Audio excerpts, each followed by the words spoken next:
Polisi masih mencari 7 tahanan narkoba di Rutan Salemba yang kabur. Lantas bagaimana evaluasi terhadap keamanan lembaga pemasyarakatan Salemba?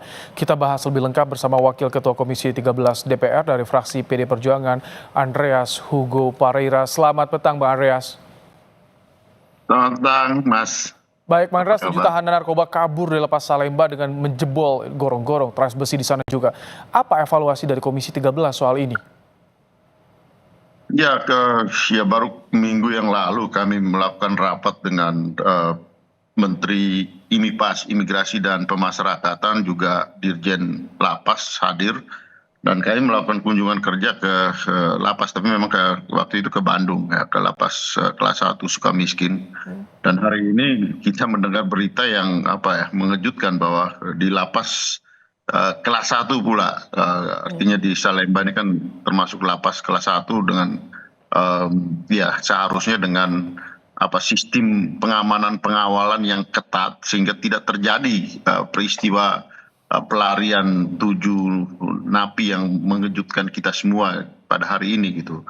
Sehingga ini tentu perlu menjadi perhatian khusus, catatan khusus, dan Komisi 13 akan melakukan kunjungan pengawasan ke lapas itu besok nanti. Oke, kalau secara informasi atau temuan yang Anda peroleh di DPR, ada kecurigaan tidak, kejanggalan, keterlibatan pihak lain dalam pelarian ini?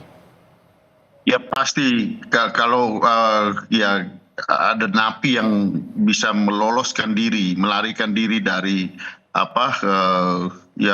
lembaga pemasyarakatan seperti ini, ya kemungkinan besar pasti ada pihak yang terlibat, baik itu dari dalam atau dari luar, atau kerjasama antara dalam dan luar gitu. Karena ya kalau kita perhatikan di lembaga pemasyarakatan itu kan ya mereka tidak punya alat-alat yang bisa digunakan, apalagi ini kan teralis besi gitu. Bagaimana mungkin bisa menjebol dengan tangan manusia biasa bisa menjebol teralis besi itu hal yang mustahil gitu.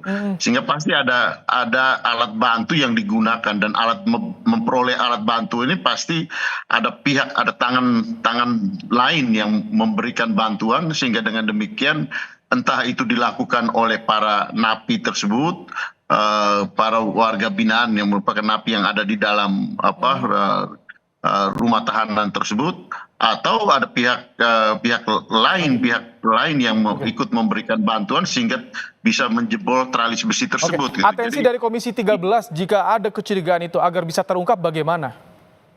Ya, ini harus ada punishment yang tegas terhadap mereka yang harus bertanggung jawab di sini. Tentu ya di sini ada yang bertanggung jawab langsung adalah Kalapas dan petugas yang melakukan tugas pada waktu itu, dan perlu ada investigasi terhadap peristiwa ini gitu, sehingga dengan demikian clear, dan harus ada keterbukaan investigasi dan ada keterbukaan transparan untuk mengetahui secara persis penyebab terjadinya ada warga binaan yang bisa meloloskan diri gitu. Baik.